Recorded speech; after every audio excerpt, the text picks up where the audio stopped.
Sunday সাসপেন্সে প্রথম থেকেই যিনি তারিণী চরণ বাড়ুজ্যের ভূমিকায় অভিনয় করে আসছেন তিনি আমাদের সবার প্রিয় শ্রী পরাণ বন্দ্যোপাধ্যায়। এবং তারিণী খুড়োর সম্ভার আমরা শেষ করে ফেললাম, তারিণী খুড়োর যে গল্পের সম্ভার, কিন্তু দেখো তোমার তো একটা দায়িত্ব আছে যে নেক্সট জেনারেশনকেও তোমাকে তৈরি করে যেতে হবে।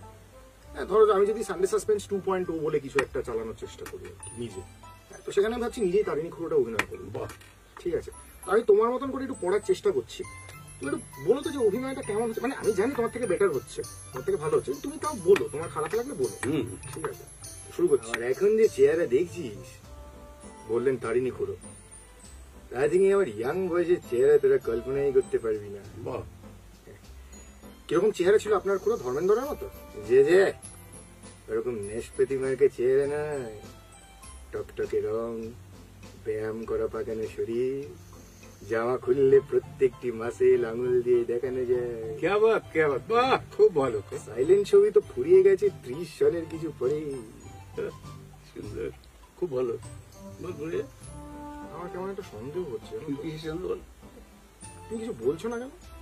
কি বলবো?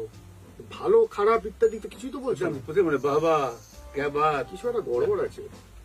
তুই ভালো কি দিয়ে বলা যায় শব্দগুলো শুনেছিস না? কিছু একটা গড়বড় লাগছে। তোমার কি মনে হচ্ছে, হচ্ছে কি হচ্ছে না? আমার মনে হচ্ছে যে এর চেয়ে খারাপ হয় না।